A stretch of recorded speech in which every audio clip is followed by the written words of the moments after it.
I am in deep appreciation for your work. Thank you. We're grateful. We appreciate your utilization of our favorite word. I wonder if you would please elaborate more on the power of your breath which I need to use right now, to help you stay in the vortex. Well, the real power of your breathing is the focus that it requires in this context of this meditation CD. Really, it is anything that distracts you from... Esther has found through the years, because she is often meditating in a space that's not home, because they are almost always in a hotel somewhere. And so she is always listening for something in her environment that she could use as a focal point. So she would listen for this is a particularly good room because the air conditioner is very, very loud. And it's consistently loud. It has a consistent tone or note to it that pulses just a little bit, and so she can focus on it.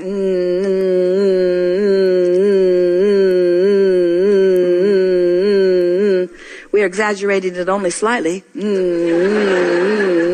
But she cannot give her attention to that and worry about something or fuss over something. In other words, it's a wonderful way to release resistance. And that's really what your breathing is always with you. In other words, you could always focus on your breathing. Now, beyond the focus power, which is far and away the greatest power, benefit of the breathing is the focus part. Your breath is so beneficial to your physical body.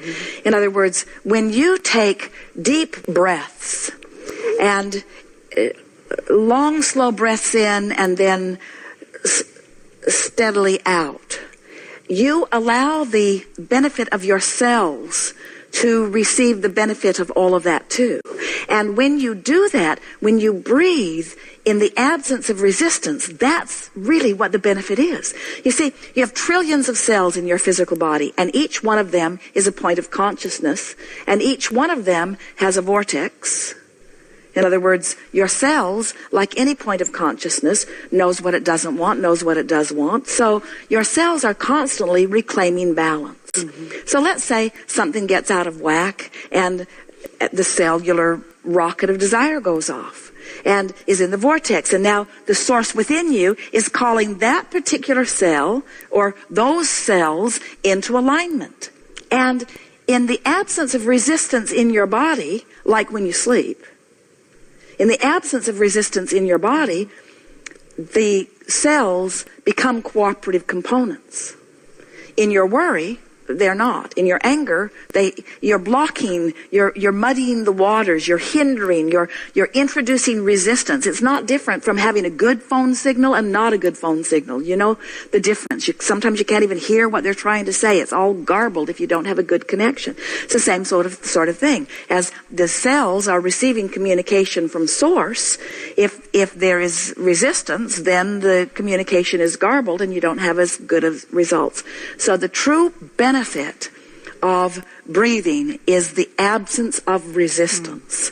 And in the absence of resistance, that's why runners often thrive, because when they are running, they get into the zone. They talk about getting their second wind.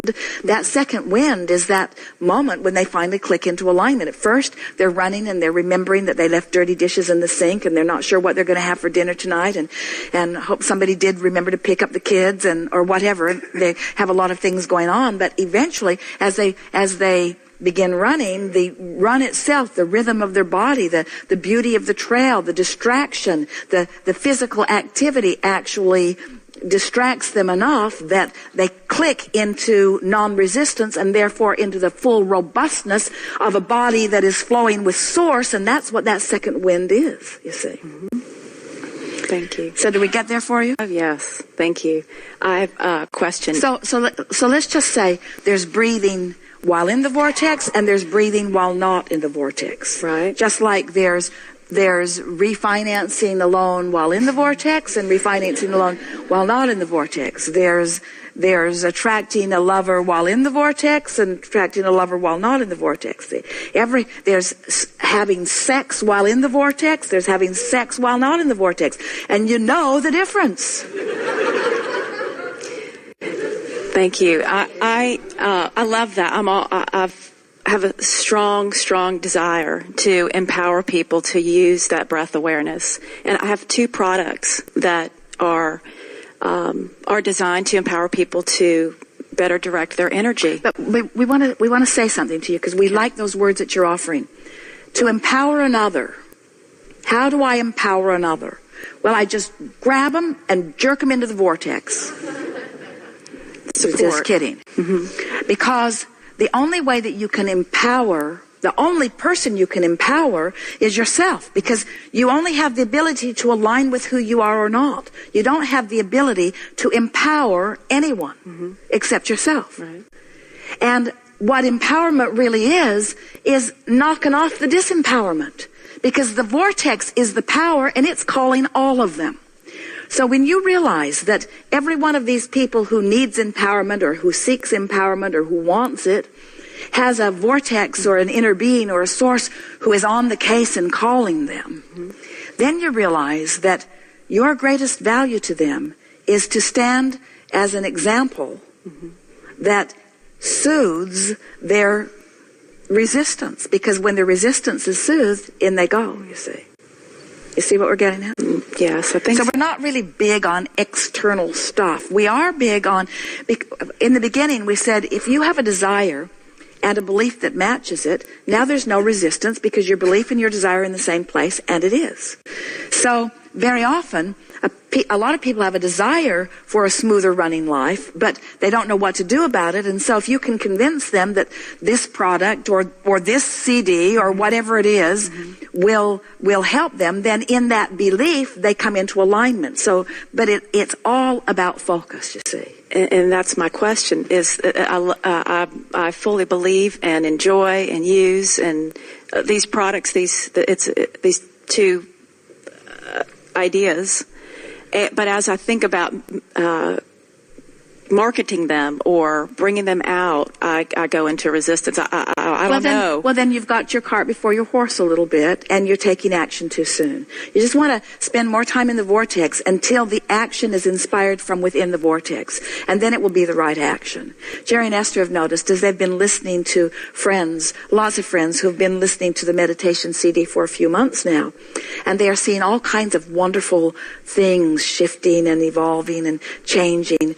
And the thing that is most interesting is that what the meditation CD is doing, or any meditation, this is certainly not the only path to alignment, but once they're finding that more consistent alignment with who they really are, then they're getting ideas or inspiration to all kinds of other things. And that's what happened to you. In other words, from your alignment, you were inspired to that. Right. And because it came from your alignment, then it was beneficial to you. There are endless solutions and potions and processes and things that there's just a never-ending string of this will be better, this will be better, this will be better, this will be better, this will be better. Because the path to evolution and the path to expansion and the path to happiness is never ever ending. It just goes on and on and on and on and on. It is exhilarating to be in a conscious place where you are feeling so good in so many ways that you want to inspire others to what you have discovered. It's truly who you were born to be, an uplifter to the very core of your being. And that's why you're so hard on yourself anytime you're not in that place of feeling good, because it feels to you that you are failing your greatest intention. And we say, you're not ever failing, you're just every now and again taking a break from alignment while you're putting more stuff in your vortex. We have enjoyed this interaction immensely. It is delicious to come together with those like you who are coming more and more every day to know who you are. We've enjoyed this especially today because you came into the vortex with us and in large part knew what we knew while we knew it. Did you feel how smart you felt? In other words, didn't it make sense? Didn't you find the logic of it? Can't you feel your power as you know who you are? We always like it when we have conversations that sort of help you to ease up on your concerns about health, and ease up on your concerns about death, and ease up on your concerns about lovers and money. Anything that causes you to just let go of your grip a little bit gets you into closer vicinity of who you really are. And because we see so clearly what's in your vortex, it is exhilarating to us to anticipate the manifestations from inside the vortex that are on your very close doorstep. In other words, the thing that is the most satisfying to us about your willingness to play with us in these kind of settings is that when you are deliberate about what you want and contemplative of it and willing to deliberately seek relief, deliberately get into the vortex, when you are consciously aware that you have identified desires and that you are consciously aligning with them, making your emotions important to you. When a manifestation occurs, your sense of empowerment just goes off the charts. And that's really that's how you help to empower others, is by discovering your own empowerment and then displaying it. The feeling of worthiness really only ever is fully understood or experienced when you have deliberately identified something, when life has showed you that you want it, you've recognized that you're not near it, you've done the work to line up with it, and then you've witnessed the manifestation of it. That's when you feel your power. That's when you know who you really are. That's when you are being who you came here to be, and you are allowing all that is to flow through you in this powerful moment. We feel enormous appreciation for your willingness not just to participate with us in this forum where what you want has summoned in a very clear and strong way here today, but your willingness to participate in this life experience altogether. Your willingness to come into an environment and be surrounded by contrast for the express purpose of joyous eternal expansion.